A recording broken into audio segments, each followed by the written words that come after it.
Assalamualaikum warahmatullahi wabarakatuh.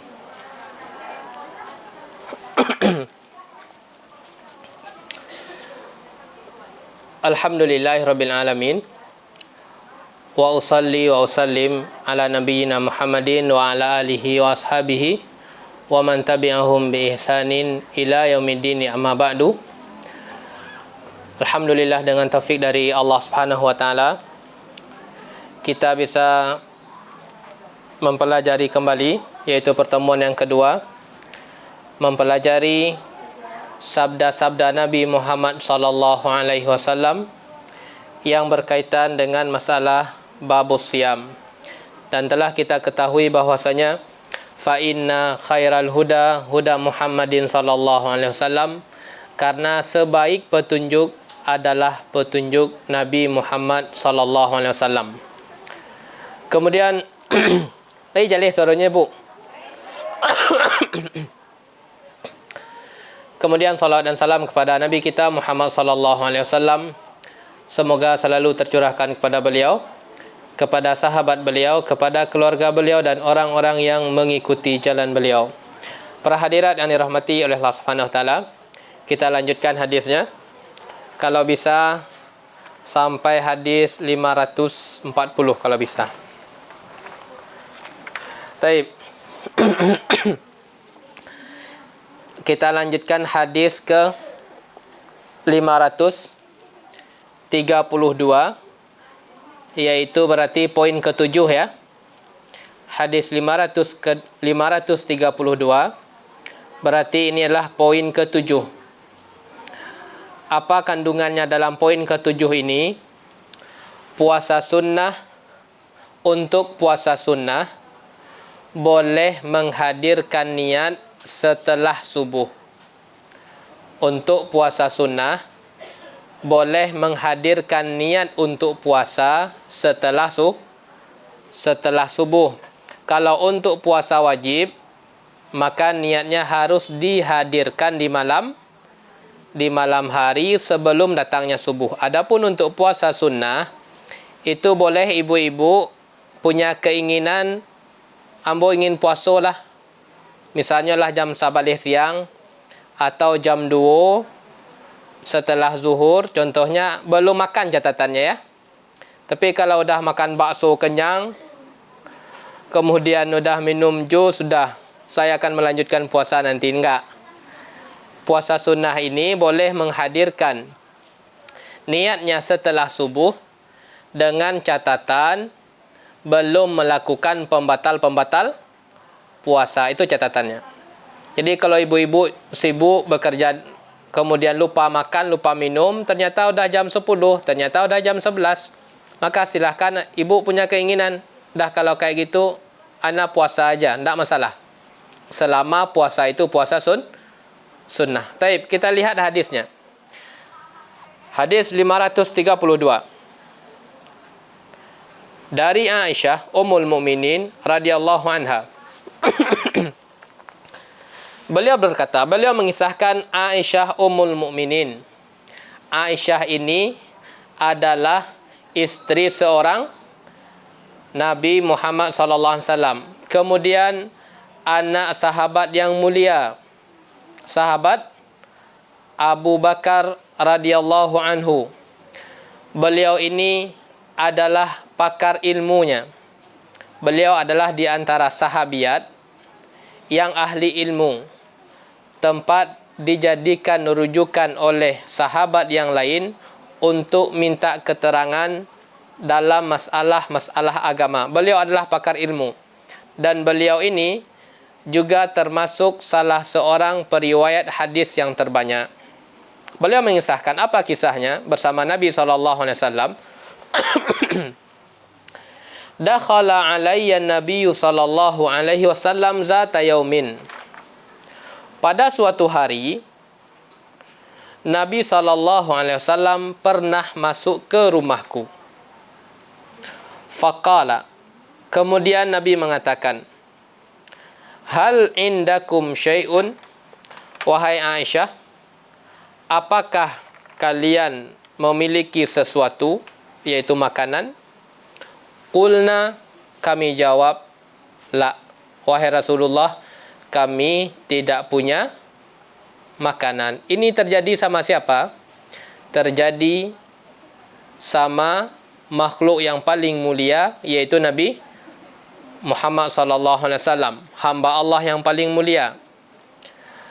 Terjadi di rumah Nabi sallallahu alaihi wasallam. Qala, Nabi mengatakan, qala fa inni idzan shaimun. Kalau demikian halnya, saya akan berpuasa. Ini kejadiannya siang hari ya. Summa atana yauman akhara. Kemudian Nabi SAW mendatangi kami pada hari yang lain. Fakulna, uhdiyalana haisun.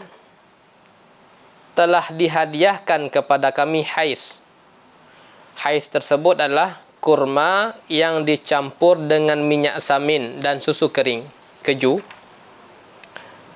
Faqala, kemudian Nabi SAW mengatakan, arinihi, tunjukkanlah kepadaku. Falaqad asbahtu saiman. Padahal sungguh tadi pagi aku berniat puasa. Fa'akala, kemudian beliau memakannya. Diriwayatkan oleh Imam Muslim. Para hadirat yang dirahmati oleh Allah Subhanahu wa taala, ini kisah yang dikisahkan oleh Ummul Mukminin Aisyah radhiyallahu taala anha. Beliau mengisahkan bahwasanya pada suatu hari Nabi sallallahu alaihi wasallam mengatakan, bertanya, ada enggak yang sesuatu dimakan hari ini? Maka yang di rumah mengatakan, tidak ada ya Rasulullah. Ya udah, kalau kayak gitu saya berpuasa. Kemudian pada hari yang lain Nabi SAW datang lagi. Kemudian yang di rumah mengatakan, ya Rasulullah, kami diberikan hadiah berupa hais. Jadi yang di rumah mengabarkan kepada Nabi bahwasanya, ya Rasulullah, ada loh hari ini yang kita makan hadiah, yaitu berupa hais. Kemudian Nabi SAW mengatakan, mana dia? Tadi pagi itu saya udah puasa.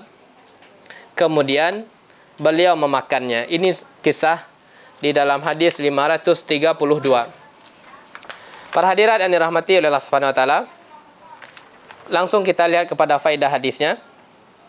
Faedah hadis yang pertama, di hadis 532 ini telah kita sebutkan tadi bahwasanya untuk puasa sunnah boleh menghadirkan niat setelah subuh dengan catatan belum melakukan pembatal-pembatal puasa. Ini boleh. Telah kita singgung tadi. Faedah yang kedua. Nah, faedah yang ketiga, ini adalah bisa kita praktekkan dalam kehidupan kita bermuamalah sehari-hari. Bagaimana Nabi SAW itu bermuamalah dengan keluarganya, bermuamalah dengan istrinya. Bagaimana beliau bermuamalah? Para ulama menyimpulkan, bahasa yang kedua, faedah kedua ya, basatatun Nabi SAW fil muamalah ma ahlihi. Bahwasanya Nabi SAW itu bermuamalah dengan keluarganya dengan muamalah yang lapang. Beliau bermuamalah itu muamalah yang sangat lapang sekali bersama keluarganya. Sangat lapang sekali. Bagaimana kita tahu sikap beliau? Wahai Aisyah, ada enggak yang mau dimakan? Ya Rasulullah, enggak ada dah. Ya udah, kalau gitu ambo puasa. Beliau sangat lapang menghadapi kesulitan masalah dunia. Ya udah, kalau itu ambo puasa. Indak banyak komen. Indak memaki Aisyah, indak memaki yang di rumah, indak memarahi yang di rumah. Kalian ndak apa fikir tadi yo. Ambo di luarlah bakarajo. Cubalah fikir berhutang kayak atau macam apa. Cuba berhutang kemudian memikirkan suami pulang. Beliau ndak memarahi demikian. Muamalah beliau adalah muamalah yang sangat lapang bersama keluarganya. Kalau indak ada, indak masalah, Masya Allah ya.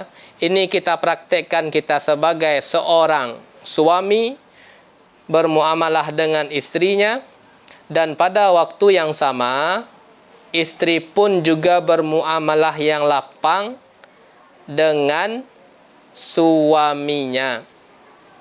Tadi pesan di luar. Pesan di luar ternyata nggak dibawa pulang, lupa dia.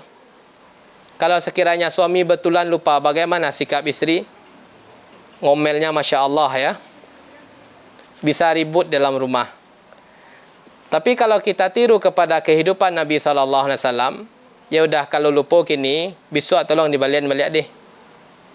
Itulah menghadapi masalah dengan cara lapang. Oleh karenanya para hadirat, apapun masalah kehidupan, terlepas itu kehidupan ekonomi, kehidupan yang lain, maka berusaha untuk dihadapi dengan kehidupan yang lapang. Usaha dilatih ya untuk menghadapi permasalahan ekonomi, untuk menghadapi permasalahan yang ada di dalam rumah, berusaha untuk menghadapinya dengan cara lapang. Karena Nabi SAW telah mencontohkan kepada kita bagaimana beliau bermuamalah. Indah adoh makanan, ya udah kalau model tu ambo puaso. Dengan demikian muamalah antara suami dan istri muamalah yang baik apabila dibangun dengan muamalah yang lapang. Kalau ada masalah tentang masalah ekonomi atau masalah apa, hadapi dengan lapang sebagaimana Nabi SAW menghadapi dengan cara lapang juga. Faedah yang ketiga.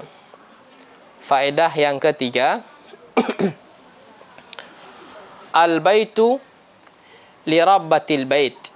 Faedah yang ketiga, ada isyarat bahwasanya untuk urusan dapur, untuk urusan pernak-pernik di dapur, itu adalah yang mengatur, yang mengelola, yang tahu itu adalah istri.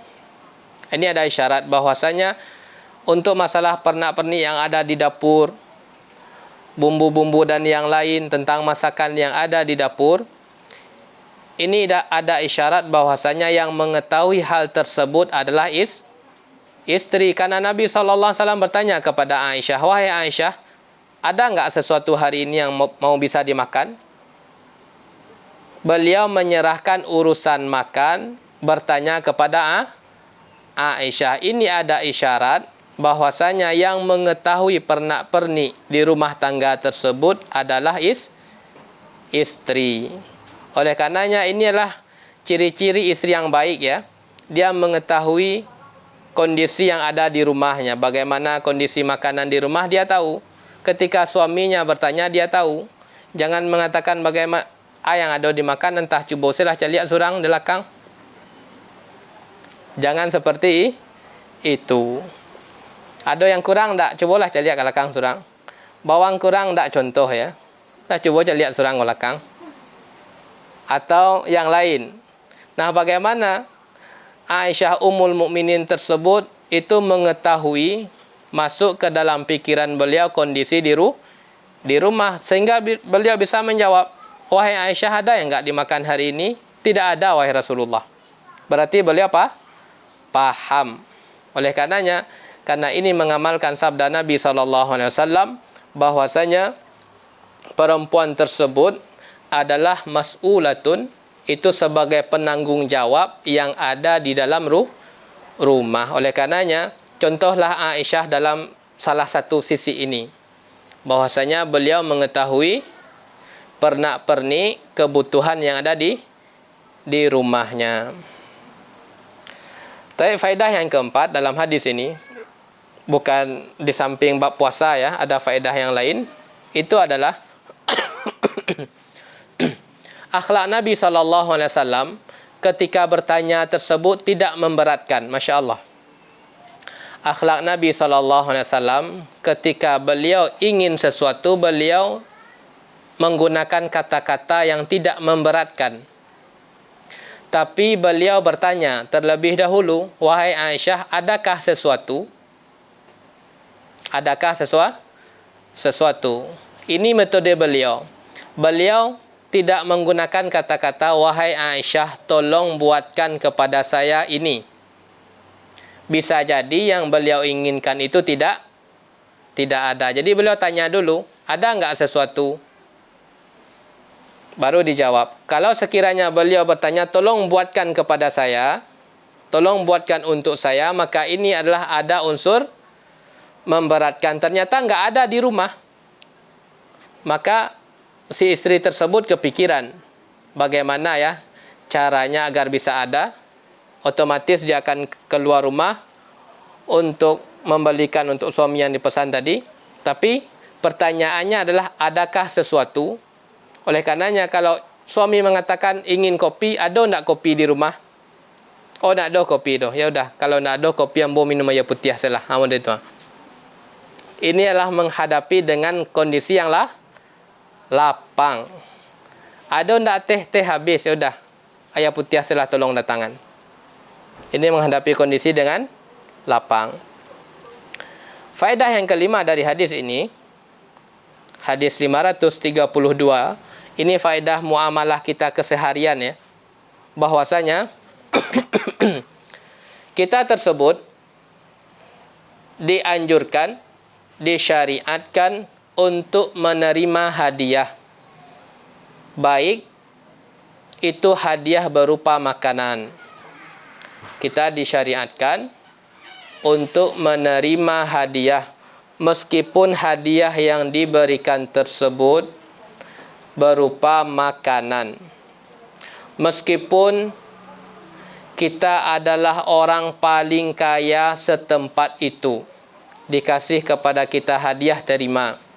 Jangan mengatakan, tak perlu kami dikasih hadiah, makanan sangat banyak di rumah kami. Carilah orang-orang yang lain yang kira-kira itu membutuhkan. Kalau kami nggak perlu ya dikasih hadiah kayak gini, kami nggak butuh. Tidak, ini adalah menyelisihi sunnahnya. Rumah yang terbaik, rumah siapa? Rumah Nabi Muhammad SAW. Meskipun demikian, beliau menerima hadiah. Sekaya-kayanya kita, sesultan-sultannya kita ya, kalau kita diberikan hadiah, maka terima dengan baik. Jangan dinasihatkan, nah kami ini nggak butuh, makanan kami di rumah banyak, cobalah cari yang lain yang lebih bermanfaat. Tidak, karena kita mendapatkan spesial dengan hal itu, maka terima. Selama hadiah tersebut, catatannya, selama hadiah tersebut tidak ada unsur ribanya, itu pertama. Selama hadiah tersebut tidak ada unsur riba, itu pertama.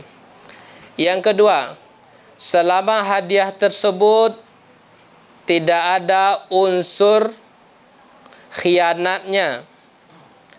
Apa modelnya hadiah yang ada unsur khianatnya? Seperti kita telah digaji oleh suatu lembaga, entah itu lembaga pendidikan agama atau pendidikan umum, entah itu perusahaan, yang penting kita telah digaji. Kemudian kita mendapatkan hadiah dari wali santri contohnya. Kalau kita bekerja di lembaga pendidikan, maka hadiah yang seperti ini tidak boleh untuk diterima selama kita telah mendapatkan imbalan ujrah dari tempat kita bekerja. Karena ini hadiah yang kita terima, hadiah khianat, yang disebut dengan hadiah gulul. Nabi mengatakan SAW, man ista'malnahu ala amalin, barang siapa yang kami pekerjakan terhadap suatu pekerjaan, kemudian telah kami berikan di situ upah, fama akhazahu ba'da dzalika, dan apa yang ia ambil di luar gaji tersebut, dia mendapatkan tips dari pihak ketiga, maka ketahuilah itu adalah hadiah khianat. Itu yang kedua. Model hadiah yang ketiga yang nggak boleh lagi adalah hadiah yang dibangun dari akad perjudian. Juga tidak boleh untuk diterima. Jadi selama bebas dari riba, selama bebas dari unsur korupsi, unsur khianat, unsur perjudian, maka dianjurkan untuk diterima. Tapi para hadirat yang dirahmati oleh Allah Subhanahu wa taala, ini hadis yang 532. Kita lanjutkan. Hadis 533. Hadis 533.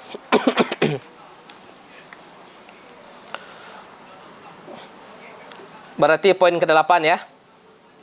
Poin ke-8 dari hadis 533, hiasi ibadah puasa dengan mengerjakan hal-hal yang disunnahkan.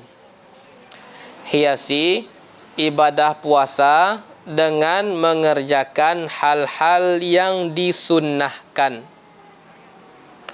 Apa itu hal-hal yang disunnahkan? Yang pertama adalah bersegera untuk berbuka. Bersegera untuk berbuka. Hadis 553. Dari sahabat Sahal bin Sa'ad radhiyallahu anhuma, bahwasanya Rasulullah sallallahu alaihi wasallam bersabda, la yazalun nasu bi khairin ma ajjalul fitra. Orang-orang, yaitu maksudnya orang yang berpuasa, akan senantiasa dalam kebaikan selama mereka menyegerakan berbuka puasa. Muttafaqun alaih. Dalam riwayat Tirmizi, Allah mengatakan dalam hadis qudsi, ahabbu ibadi ilayya ajaluhum fitra. Hambaku yang paling aku cintai adalah orang-orang yang paling bersegera dalam berbuka puasa di antara mereka. Ini hadis 533, yaitu hiasi puasa ibu-ibu dengan amalan-amalan sunnah. Salah satunya adalah bersegera untuk berbuka. Tapi para hadirat yang dirahmati oleh Allah Subhanahu wa taala, tapi catatannya bersegera untuk berbuka, catatannya apabila waktu maghrib telah masuk. Ini catatannya. Jam 5 dah bersegera buka, batal puasanya nanti. Atau 5 menit sebelumnya, atau 5 menit sebelumnya juga batal. Atau 10 menit sebelumnya juga batal. Nah, bersegera yang dimaksud ini adalah apabila waktu maghrib tersebut telah masuk, maka ibu-ibu langsung berbuka. Berbuka. Pak Ustaz, banyak suara azan di sana di sini. Mana yang kami pilih? Di azan subuh ada, di maghrib pun juga ada. Mana yang dipilih? Yang dipilih waktu maghrib yang paling cepat. Waktu subuh yang dipilih paling lambat, bukan begitu. Kalau ibu-ibu tidak melihat langsung tanda masuk waktu secara syar'i. Apa itu tanda masuk waktu secara syar'i? Tenggelam matahari. Kan kita enggak melihatnya kan ya. Tapi kita berpatokan kepada azan. Nah, terkadang azan tersebut berbeda-beda. Masjid ini duluan 2 menit.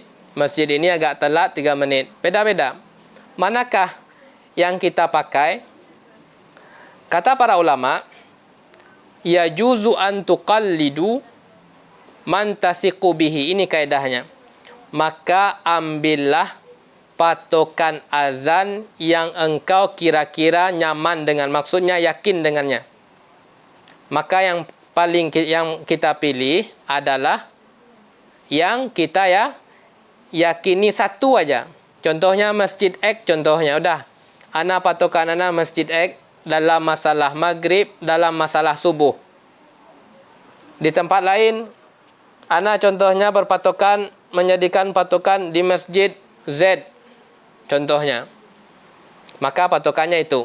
Tapi dengan catatan selama masjid tersebut satu daerah dengan kita ya. Tapi kalau udah beda provinsi, kita di Padang kita jadikan patokan azan Jakarta. Nah, ini masjid anak Istiqlal aja. Atau Irian Jaya yang lebih cepat. Bukan. Yaitu masjid yang ada di sekitar kita. Itu hanya dipatokan, bukan patokannya seluruh provinsi, tidak. Karena perbedaan waktu tersebut nyata di antara masing-masing provinsi. Nah, itu catatannya ya. Catatan yang kedua adalah sisi kebaikan. Sisi kebaikan menyegerakan untuk berbuka. Karena Nabi mengatakan, senantiasa manusia tersebut berada dalam kebaikan selama mereka menyegerakan untuk berbuka. Sisi kebaikannya, kata para ulama, adalah karena bersegera untuk menjalankan, bersegera untuk mengejar hal yang Allah telah halalkan. Setelah itu semua dilarang. Yaitu kita bersegera untuk mengerjakan, untuk melaksanakan hal yang telah Allah halalkan. Setelah itu dilarang. Kan selama siang dilarang kan ya? Dilarang. Nah, ketika masuk maghrib itu halal, maka bersegera. Maka bersegera untuk mengejar hal yang telah Allah halalkan yang sebelumnya itu dilarang. Ini sisi kebaikannya, karena kita bersegera untuk mengejar hal yang telah Allah halalkan yang tadinya diharamkan. Para hadirat yang dirahmati oleh Allah Subhanahu wa taala.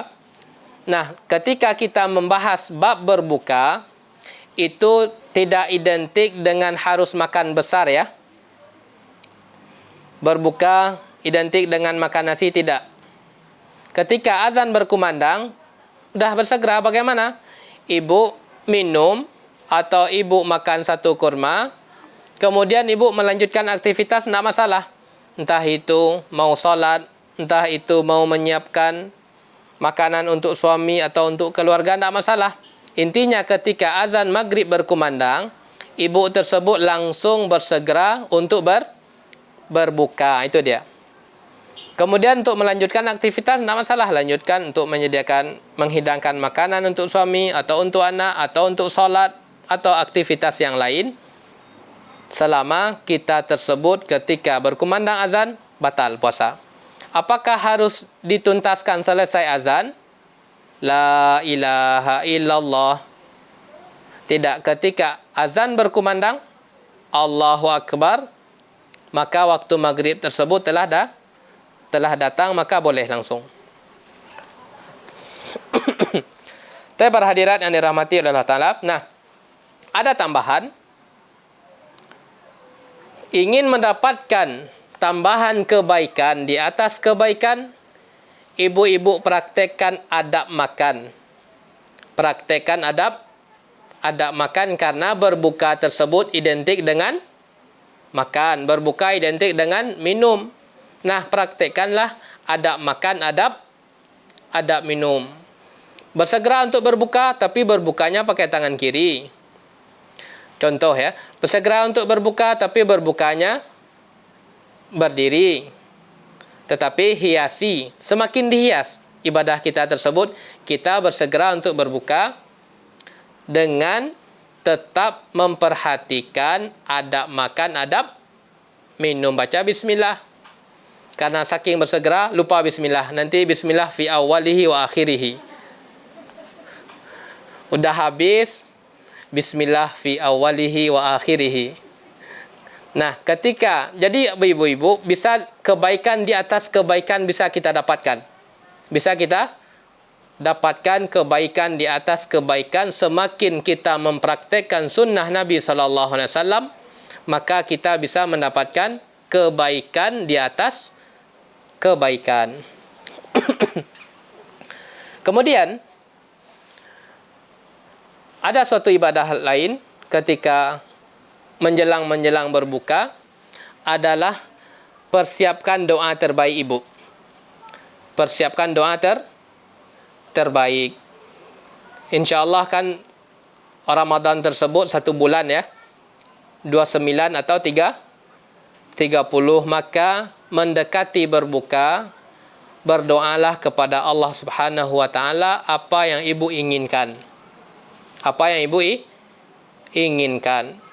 Kapan berdoanya? Sebelum berbuka, menjelang berbuka. Menjelang berbuka. Itu yang lebih afdalnya.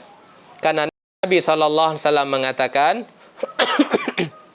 Inna lisaimi, sesungguhnya bagi orang yang berpuasa, inda fitrihi, ketika dia berbuka, da'wah la turad, ada doa yang tidak ditolak. Masya Allah.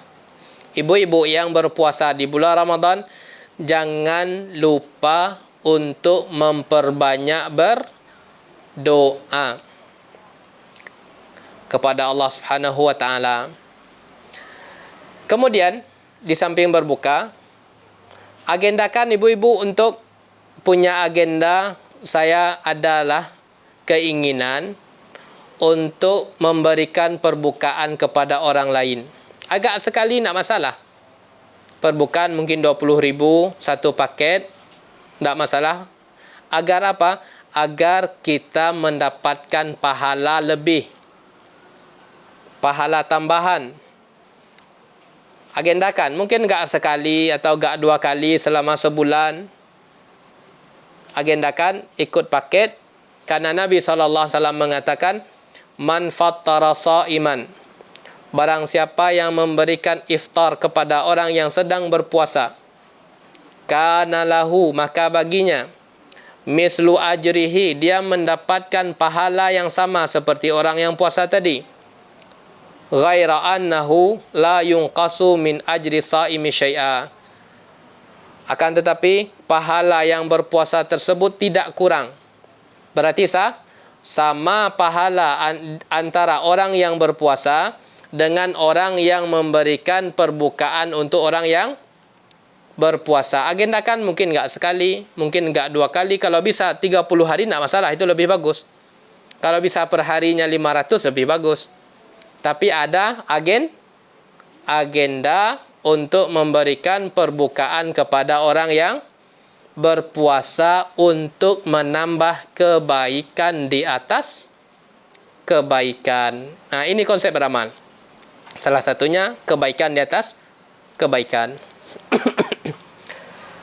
Tapi para hadirat yang dirahmati oleh Allah Subhanahu wa taala, hadis yang selanjutnya.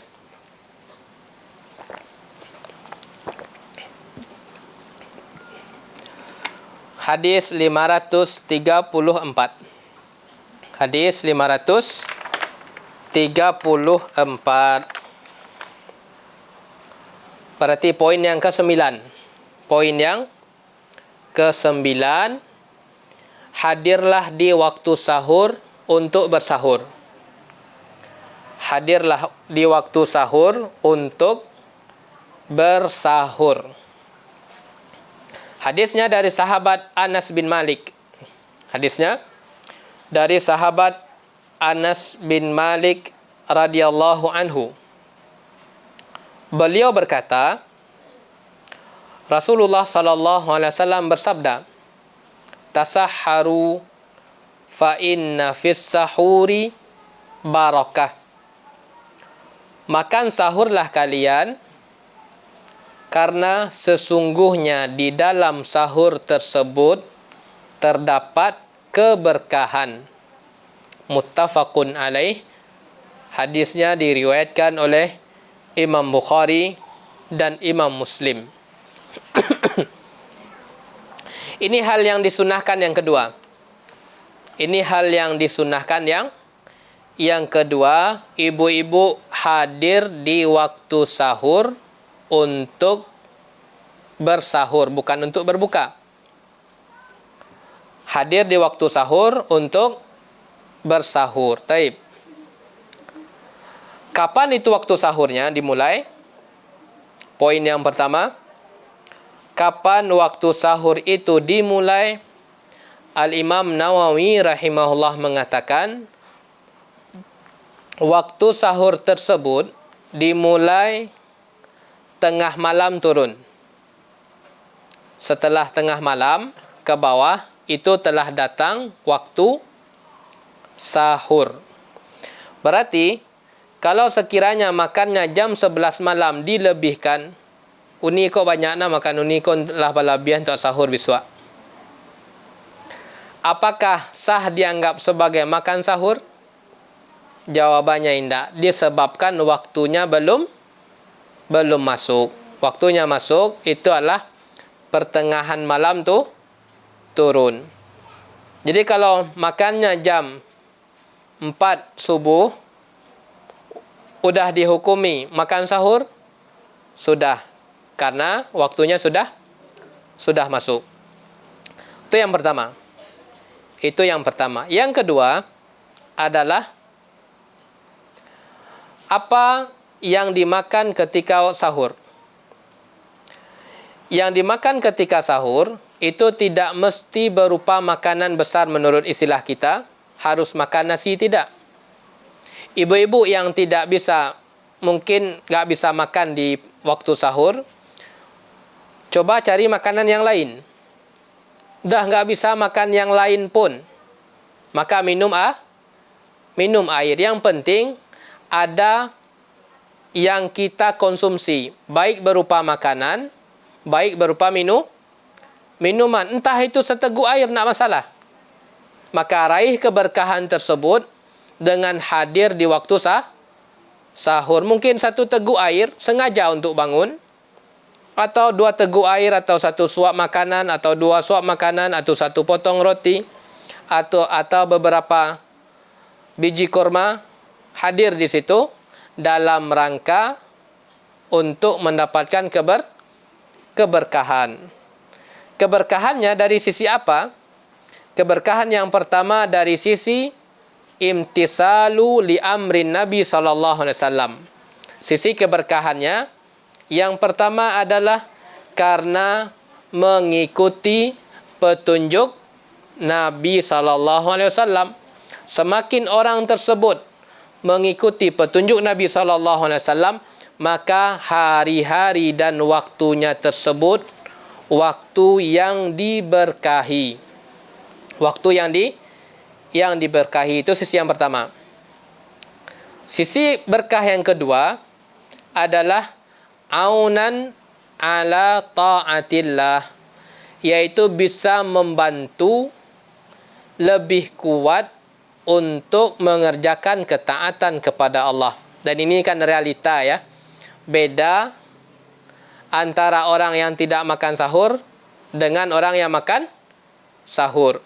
Itu kekuatan fisik pun juga beda. Kalau beda kekuatan fisik, otomatis ketaatan pun juga beda.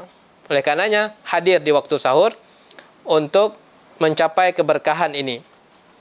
Itu poin yang kedua tentang masalah sahur. Poin yang ketiga, kalau bisa lagi, kaedahnya kebaikan di atas kebaikan. Bagaimana? Akhirkanlah sahur tersebut. Akhirkan sahur tersebut dengan catatan sebelum azan subuh berkumandang. Kira-kira setengah jam atau 20 menit sebelum azan berkumandang. Nah, itu waktu yang terbaik. Karena Nabi SAW praktek beliau ketika sahur tersebut, itulah beliau start makan sahur dan jedanya dengan masuk waktu subuh kira-kira bacaan 50 ayat. Kira-kira bacaan 50 ayat. Ini pertanda kata para ulama beliau mengakhirkan sahur. Dengan catatan pastikan makan kita telah tuntas sebelum azan subuh berkumandang. Dengan demikian, kapan start mulai haram untuk makan dan minum? Ketika azan subuh. Oleh karenanya 10 menit sebelum subuh boleh makan minum? Boleh. 5 menit sebelum subuh boleh? Boleh. Dan bahkan itu termasuk waktu yang dianjurkan untuk minum atau untuk makan. Tapi para hadirat yang dirahmati oleh Allah Ta'ala, poin yang keempat. Poin yang keempat adalah berkaitan dengan waktu sahur, adalah jangan sia-siakan waktu sahur. Jangan sia-siakan waktu sahur. Karena waktu sahur tersebut waktu yang mulia. Apa ibadah yang harus diisi ketika waktu sahur? Kalau bisa scroll FB, media sosial tinggalkan dulu di waktu sahur. Dah tinggalkan HP dulu. Untuk naik ke atas. Untuk media sosial tinggalkan karena fokuslah ibadah di waktu sahur. Apa ibadahnya? Yang pertama adalah perbanyak istighfar. Perbanyak istighfar. Waktu sahur adalah waktu yang terbaik untuk istighfar.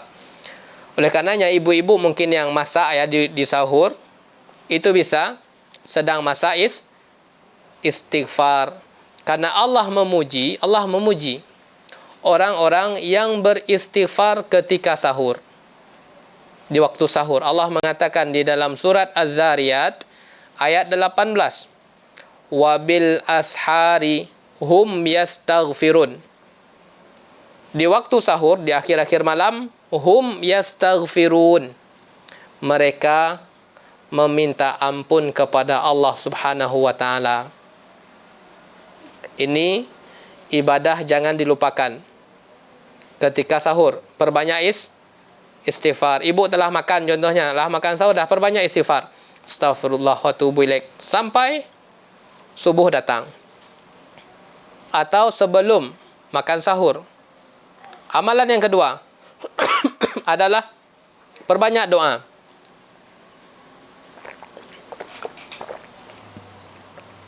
Amalan yang kedua perbanyak doa, terlebih di sepertiga malam terakhir. Jam 4:30 itu dipastikan sepertiga malam terakhir. Jam 4 itu sepertiga malam terakhir. Maka perbanyak untuk doa lagi.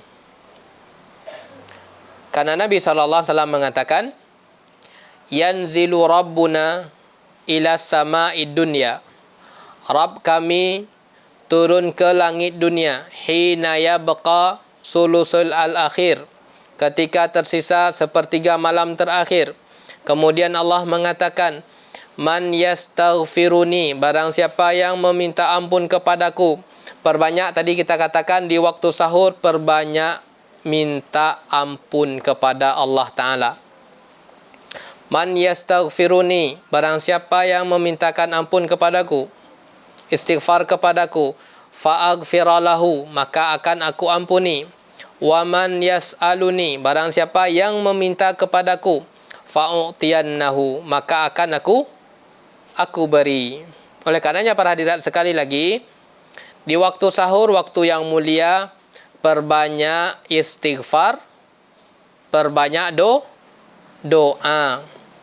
Jangan disibukkan dulu dengan media sosial nanti itu. Entah itu dah pagi, tetapi selama sahur, fokuskan untuk berperbanyak istighfar, fokuskan untuk doa. Untuk solat boleh? Boleh, tidak masalah. Dengan catatan apabila ibu tersebut telah witir di malam harinya, maka solatnya tersebut itu tidak witir lagi. Karena tidak boleh mengerjakan witir sebanyak dua kali. Baik, kita lanjutkan hadis 535. Hadis 535.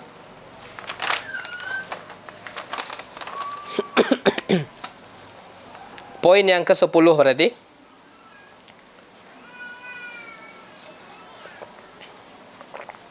Poin yang ke-10. Hadis 535.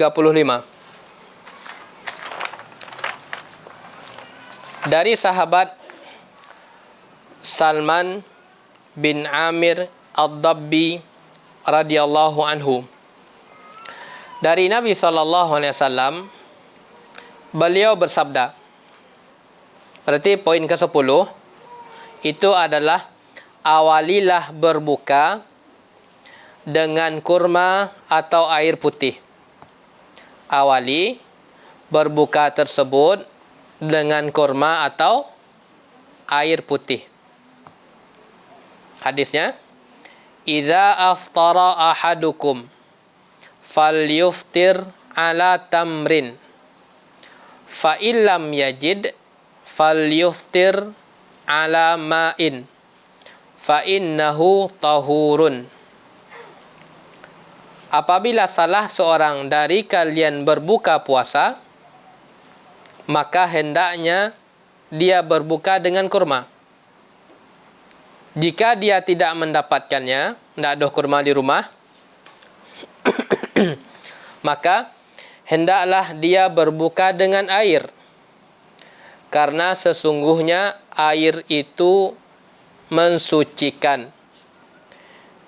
Hadisnya disahihkan oleh Ibnu Khuzaimah dan Ibnu Hibban dan Al-Hakim.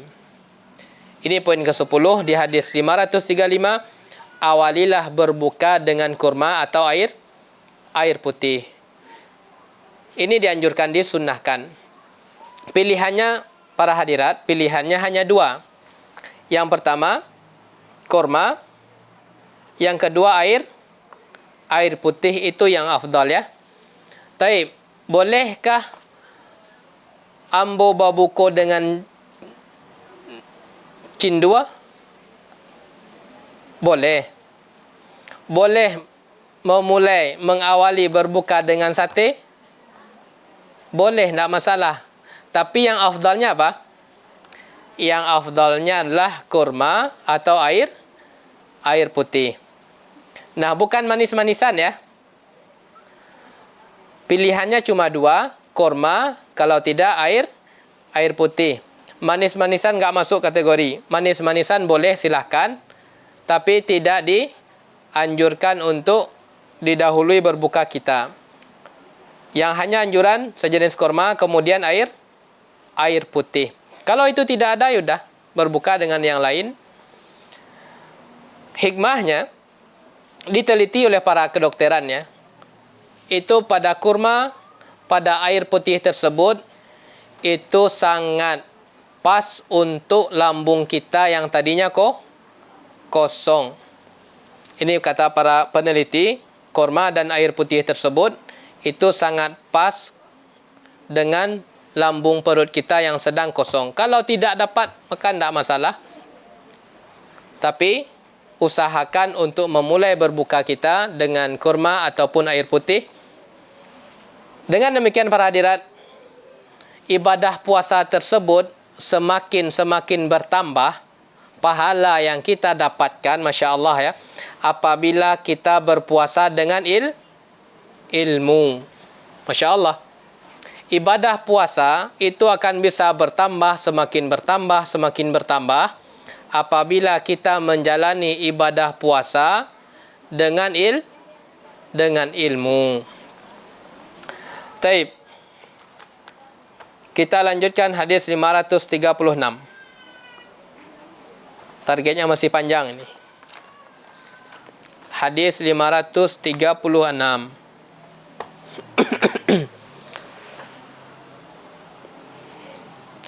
Dari sahabat Abu Hurairah, ini tentang masalah puasa wisal. Tentang masalah puasa wisal, yaitu poin yang ke-11 di hadis 536, itu adalah berkaitan dengan masalah puasa wisal. Apa itu wisal? Puasa wisal tersebut tetap berpuasa tanpa berbuka. Tetap berpuasa terus tanpa berbuka. Bagaimana pandangan syariat tentang metode ini? Kita lihat hadis dari sahabat Abu Hurairah radhiyallahu anhu. Beliau berkata, Naha Rasulullah sallallahu alaihi wasallam, bahwasanya Nabi sallallahu alaihi wasallam melarang anil wisali. Faqala rajulun minal muslimin, fa innaka ya Rasulullah tuwasil. Qala wa ayyukum misli inni abitu yut'imuni rabbi wa yasqini. Falamma abaw ayyantahu anil wisali wasala bihim yauman summa yauman summa ra'awul hilala faqala law ta'akhkhara al-hilalu lazidtukum kal munakkili lahum hina abaw ayyantahu. Dari sahabat Abu Hurairah radhiyallahu anhu. Sahabat Abu Hurairah ini, beliau menangis di akhir hayat beliau. Beliau sahabat mulia, salah seorang sahabat yang banyak meriwayatkan hadis. Dan di akhir hayat beliau, beliau menangis. Dikatakan kepada beliau, ini sadar beliau ya, perjalanan akhirat itu sangat panjang. Ya Abu Hurairah, wahai Abu Hurairah, kenapa engkau menangis? Beliau mengatakan, qillatu zat. Ini sekelas sahabat ya. Wahai Abu Hurairah, kenapa engkau menangis? Li qillati zat. Sedikitnya bekalku. Wa bu'dul mufazah. Dan perjalanan panjang. Bekal sedikit, perjalanan panjang. Yang mengatakan siapa? Yang mengatakan adalah seorang sahabat Abu Hurairah yang dikatakan oleh Nabi SAW adalah sebaik-baik generasi adalah generasiku. Kemudian generasi setelahku. Meskipun demikian beliau mengatakan, menangis beliau. Bekal sedikit cuma. Perjalanan panjang. Dan finishnya kalau tidak surga, kalau tidak neraka. Subhanallah ya. Bekal sedikit, perjalanan panjang. Akhir dari perjalanan itu, kalau tidak surga, kalau tidak neraka. Kita pun juga demikian. Kita akan mengalami kematian. Kita pun juga akan mengalami perjalanan panjang. Dan akhir dari kehidupan kita pun sama. Pilihannya dua.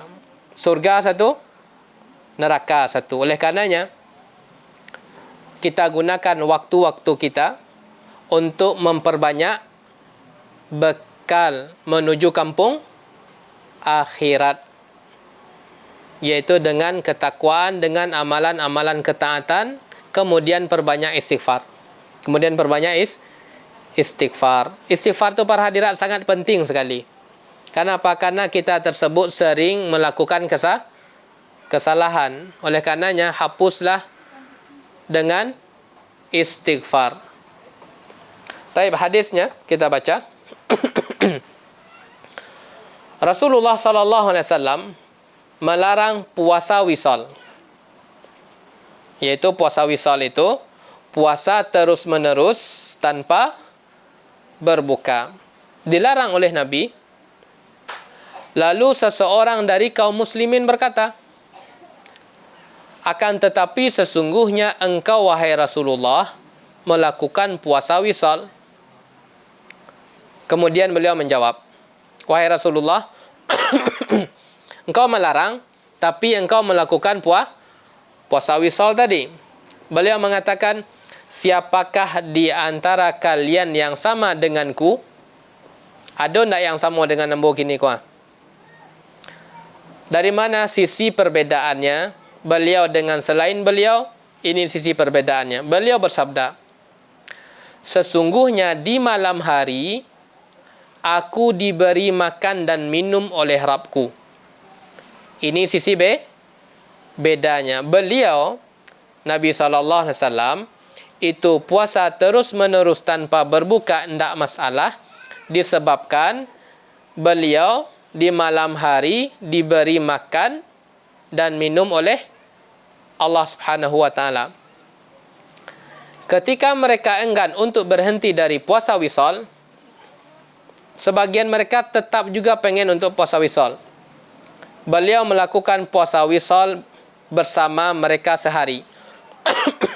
Dah, kalau kalian tetap puasa wisal, ayo kita sehari puasa wisal. Kemudian ditambah sehari lagi. Kemudian mereka melihat hilal. Maka beliau SAW bersabda, seandainya hilal muncul terlambat, niscaya aku akan menambah puasa wisal bersama kalian lagi. Apa tujuannya? Seperti orang yang ingin memberi pelajaran kepada mereka ketika mereka enggan untuk berhenti dari puasa wisal. Oleh karenanya, puasa tanpa berbuka tersebut itu bukan dari petunjuk Nabi SAW. Kecuali mungkin sehari. Tapi kalau puasa mutih dia 20 hari enggak makan, enggak minum. Puasa 40 hari enggak makan, enggak minum. Puasa 50 hari enggak makan, enggak minum. Ini jelas menyelisihi tuntunan Nabi sallallahu alaihi wasallam. Taib. Itu hadis 536. Kita lanjutkan. Hadis 537. Poin yang ke 11. Hadis 537 itu adalah poin yang ke 11. Hati-hatilah dari pencuri-pencuri pahala puasa. Hati-hati dari pencuri pahala puasa. Ada pencurinya, ada 3 model pencurinya. Kalau tidak berhati-hati kita dari itu, maka pahala kita bisa hangus. Apa yang ketiga itu? Juga dari sahabat Abu Hurairah. Ini lebih berat daripada enggak makan, enggak minum ya, yang 3 ini. Beliau berkata, Rasulullah SAW bersabda, Man lam yada' qawla zuri. Barang siapa yang tidak meninggalkan perkataan zur. Itu satu. Perkataan dusta. Nanti kita lihat. Wal amala bihi. Dan perbuatan zur juga tidak dia tinggalkan. Wal jahla. Dan melakukan tindakan bodoh, tidak bermanfaat dunia dan akhirat, dia tetap puasa. Falaisa lillahi hajatun. Maka Allah tidak butuh kepada aktivitasnya. Ayyada'a ta'amahu wa syarabahu. Aktivitasnya yang meninggalkan makan dan minum puasanya. Dinilai oleh Allah? Tidak dinilai oleh Allah. Apabila dia tidak meninggalkan semua yang 3 tersebut. Para hadirat yang dirahmati oleh Allah Ta'ala, kita lihat kelompoknya. Ada di situ perbuatan-perbuatan yang membatalkan puasa. Ada di situ, yang kedua, jenis kedua, perbuatan-perbuatan yang itu bisa merusak pahala puasa, akan tetapi puasa tersebut tetap sah. Jadi ada 2 perbuatan ya. Model 2 perbuatan ketika kita berpuasa. Yang pertama, perbuatan yang menyebabkan puasa kita batal. Yang kedua, perbuatan yang menyebabkan pahala puasa kita rusak. Dari sisi batal, puasa tidak batal, tapi bermasalah dari sisi pahalanya. Kita lihat yang pertama, perbuatan-perbuatan yang menyebabkan batalnya puasa. Batalnya puasa. Ini batal ini. Kalau kita kerjakan, batal puasa kita. Tidak sah puasa kita. Makruh sama kita. Yang pertama adalah makan, minum. Yang ketiga, semakna dengan makan dan minum. Pengganti makan dan minum. Apa contohnya? Infus. Infus itu pengganti makan. Maka batal. Makan, minum, semakna dengan makan dan minum. Kemudian, muntah dengan sengaja. Adapun muntah tidak disengaja, tidak batal. Seperti ibu hamil ya. Ibu hamil tersebut mungkin di bulan-bulan pertama itu kan sering muntah itu. Kalau sekiranya dia berpuasa, maka puasanya tidak batal. Karena muntah tersebut muntah yang tidak disengaja dan diinginkan. Yang keempat pembatalnya, kalau kita kerjakan, itu adalah hubungan suami istri. Yang kelima, juga pembatal, mohon maaf, itu adalah onani. Juga pembatal ya. Kalau kita kerjakan, batal puasa kita. Batal. Yang lima itu. Yang kedua adalah tidak batal. Akan tetapi merusak pahala puasa. Merusak pahala puasa. Bahkan bisa habis. Apa itu? Sabda Nabi SAW ini. Yang pertama adalah qaulazuri. Yang pertama adalah qaulazur. Apa itu artinya qaulazur? Qaulazur tersebut adalah kullu qaulin muharramin.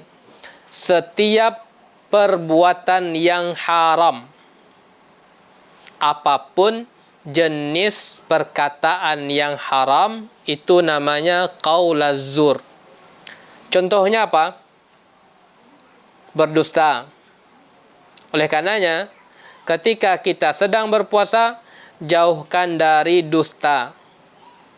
Kalau telah selesai puasa, Ustaz, boleh berdusta? Tidak. Berdusta tersebut haram sepanjang zaman. Haram sepanjang dimanapun tempat, kapanpun waktu tetap haram. Tapi ketika berpuasa, dosanya lebih berat. Ketika kita berpuasa, hati-hati dengan gibah ya. Hati-hati dengan gibah, itu perusak itu.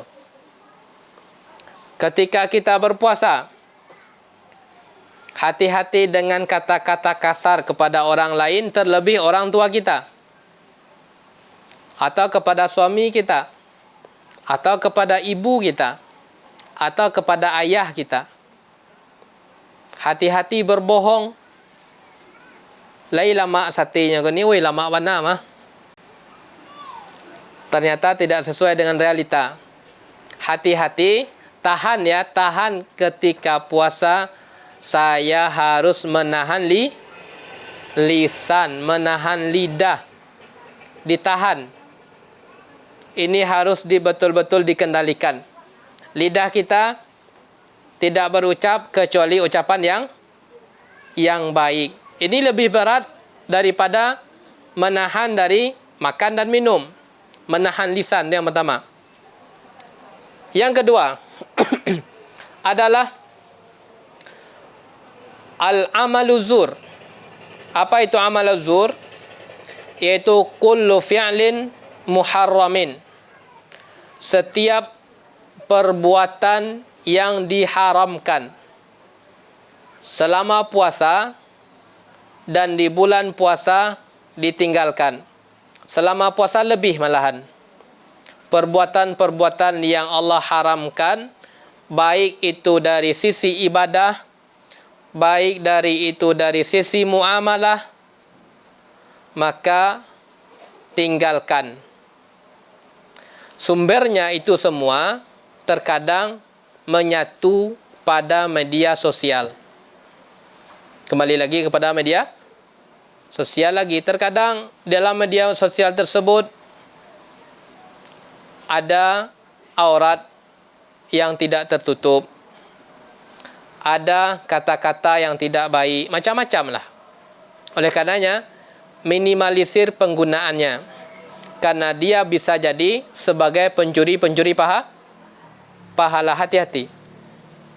Yang ketiga adalah wal jahla, yaitu melakukan perbuatan yang tidak ada manfaat dunia dan akhiratnya. Sinetron mungkin, sepanjang waktu nonton itu, nggak ada manfaat dunia dan akhirat. Bahkan ada juga unsur dosanya. Ada aurat di sini, ada aurat di situ.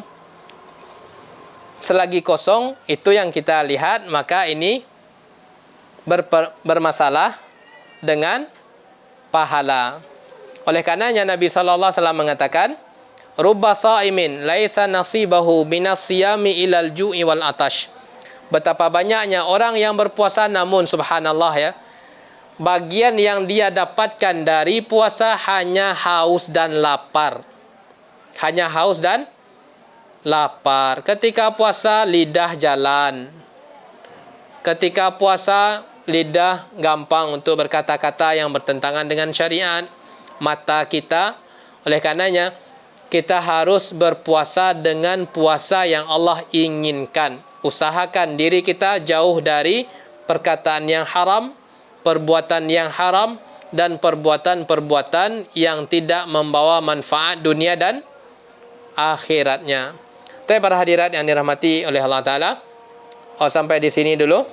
Hadis 537 itu adalah poin yang ke-11, berhati-hati dari pencuri-pencuri pahala puasa. Semoga bermanfaat. Kita cukupkan dengan doa kafaratul majlis. Subhanakallahumma bihamdika asyhadu an la ilaha illa anta astaghfiruka wa atubu ilaika. Wassalamualaikum warahmatullahi wabarakatuh. Sana, ni balanja. Ya di lapak seru saja.